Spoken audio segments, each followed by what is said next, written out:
Welcome back. Now, it's not only Ayodhya land scam issue that has Uttar Pradesh politics simmering ahead of the assembly polls early next year. Now, 9 BSP rebel MLAs met Samajwadi Party Supremo Akhilesh Yadav. Soon after the meeting, Akhilesh proclaimed that 9 BSP MLAs will join the Samajwadi Party soon. There has been no immediate response from BSP or its Supremo Mayawati, which contested the 2019 national polls in Uttar Pradesh in alliance with Akhilesh Yadav's Samajwadi Party. जिस party से हमको सम्मान 12 विधायक को मिलेगा, हम उसके साथ में रहेंगे। अभी हम लोगों ने किसी पार्टी की सदस्यता नहीं लिया है। जो दल के हम लोग एक दल बनाने जा रहे हैं, उस दल के हिसाब से हम लोग अपने दल के साथ में उस पार्टी में जाएंगे जो हमारे दल के नेता कहेंगे। All right, Akhilesh Yadav spoke exclusively to India Today. Let me very quickly, ladies and gentlemen, now in fact tell you about the top things that he said. We asked him questions on the elections, we asked him questions also on the Ayodhya land scam issue, the alliance. What kind of an alliance are in fact we looking at as far as the upcoming elections are concerned? Is he going to go with Congress or the BSP once again? So what are the top 5 attacks? Akhilesh Yadav, in fact, in this completely no holds bar interview, he took on Narendra Modi, and he spoke about the vaccine hesitancy. He said Modi took unproven vaccines, so no foreign trips. In fact, he was talking about the Covaxin. He was attacking the Covaxin. In this, he so far has not taken the vaccine. I will take the vaccine only after everyone gets it, is something that Akhilesh Yadav has said. He has been under a lot of attack when the people have been talking about anti-vaxxers, saying that vaccine hesitancy is because of people like Akhilesh Yadav, those who have been speaking against it. He also spoke about the Ayodhya land deals, said it's a big scam. All Ram Temple Trust members must quit, is the charge of former Samajwadi Party of the former Chief Minister of Uttar Pradesh. He also ruled out tie-up with Congress BSP, while he's saying that there is going to be an alignment with the smaller parties ahead of the elections. So RLD would be in Akhilesh Yadav's big coalition that he's going to in fact lead in the 2022 elections of Uttar Pradesh. He said Yogi Adityanath government has failed in COVID fight and will lose the polls. That is the big proclamation by former Uttar Pradesh Chief Minister Akhilesh Yadav. Without any further ado, let's very quickly take you to what he told India Today in this exclusive interview.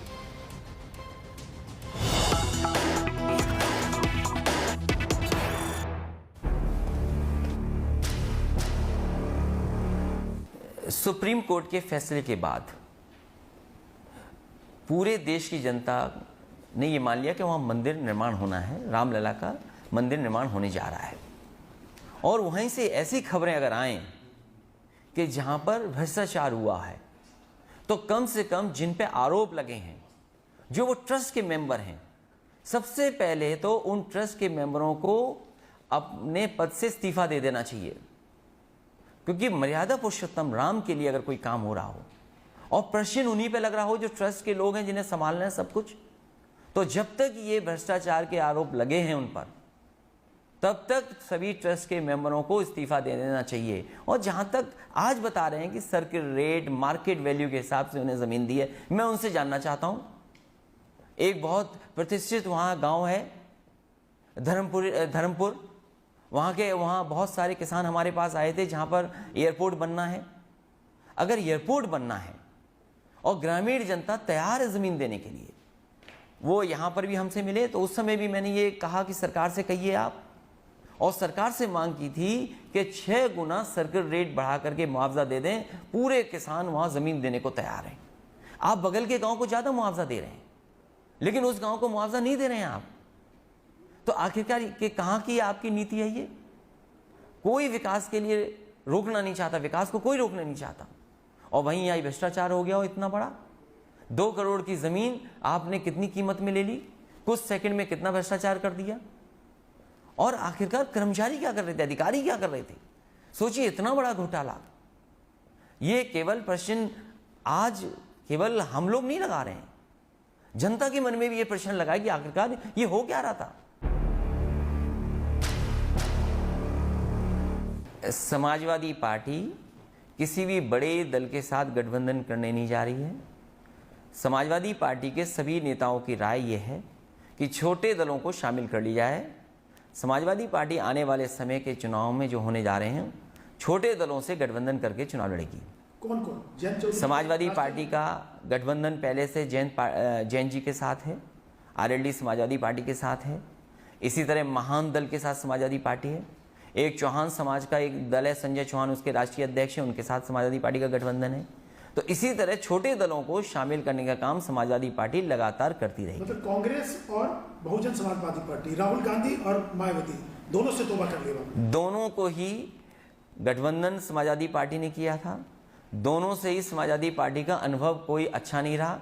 इसलिए Samajwadi party ने तय किया कि बड़े दलों के साथ गठबंधन नहीं करेंगे, जो छोटे दल हैं उनको साथ लाने का काम समाजवादी पार्टी करेगी।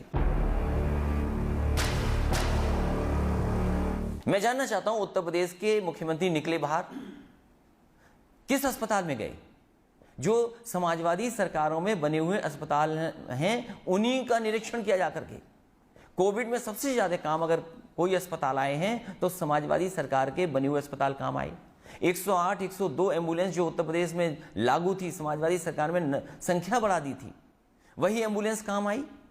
मैं इनसे जानना चाहता हूं कि आखिरकार उत्तर प्रदेश के स्वास्थ्य को लेकर के कितनी चिंता थी। कोविड में बहुत समय मिला सरकार को, टीम 11 बनाई गई, सबसे महत्वपूर्ण अधिकारी बैठे टीम 11 में। लेकिन योगी जी तो ये कह रहे हैं कि उनकी जो प्रशंसा पूरी दुनिया भर में हो रही है उनके काम को लेकर के, जिस ढंग से कोरोना को कंट्रोल किया गया। हमारे मुख्यमंत्री जी को ये पता ही नहीं है कि विज्ञापन देकर के प्रशंसा हो रही है। उन्हें कम से कम ये तो पता करना चाहिए कि कहीं ऐसा तो नहीं कि विज्ञापन देकर के उनकी प्रशंसा हो रही हो। जिस तरीके से जनता परेशान हुई है कोविड के जमाने में, कोविड को लेकर के जो व्यवस्था सरकार को करनी चाहिए थी वो नहीं की। जनता को अनाथ छोड़ दिया है सरकार ने और लोगों को अपना इंतजाम खुद करना पड़ा। जो ऑक्सीजन नहीं पर्याप्त मिल पाई, दवाई नहीं मिल पाई, बिस्तर नहीं मिल पाए, लोग सड़कों पे घूमते रहे, लोग अस्पताल न पहुंच नहीं पाए, जान पहले चली गई। और कई परिवार ऐसे हैं जिनकी न जाने कितने सदस्यों की जान गई है। हम जानते हैं, बुंदेलखंड में देख लीजिए, उत्तर प्रदेश के किसी हिस्से में देख लीजिए, लोग परेशान हैं आज महंगाई से, लोग परेशान हैं सरकार की नाकामी से। आखिरकार कैसे छिपाएंगे नाकामी? तो ये जो पंचायत के चुनाव हुए हैं, ये सही है कि पंचायत के चुनाव हैं, लेकिन कहीं ना कहीं जनता का मन पता लग गया है। मुख्यमंत्री जी खुद अपनी परेशानी में हैं, सरकार परेशानी में है। कभी दिल्ली वाले लखनऊ चक्कर लगा रहे हैं, कभी लखनऊ वाले दिल्ली में चक्कर लगा रहे हैं। तो ये केवल पंचायत के चुनाव का असर है। और मैं आपको यकीन दिलाता हूं, उत्तर प्रदेश की जनता भारतीय जनता पार्टी को सबक सिखाने के लिए तैयार है। लगता है कि प्रधानमंत्री जी जा नहीं पा रहे हैं विदेश, कहीं ऐसा तो नहीं कि वो वैक्सीन लगवा ली हो जिससे विदेश यात्रा न कर पा रहे हो। तो सरकार को कम से कम अपनी नीयत साफ करनी चाहिए। और फिर उत्तर प्रदेश में जो जाने गई हैं, शिक्षकों की जान चली गई जिनको आपने इलेक्शन ड्यूटी पे लगाया था। सरकार से सवाल किया गया तो 3 बताया उन्होंने कि 3 लोगों की जान गई, आखिरी में 1600 निकले। इसी तरह पुलिस के कर्मचारी, पुलिस के सिपाहियों की जान गई है, कोर्ट के जजेस के लोगों की जान चली गई। आखिर क्या इंतजाम किया था सरकार ने? और ये सरकार वो है जो कब्रिस्तान और शमशान की बात कर रही थी। ये वो सरकार है जो जनता को अनाथ छोड़ देती है। अपने भरोसे पर रहिए आप। भारतीय जनता पार्टी वो सरकार है जिसने अनाथ छोड़ा है लोगों को।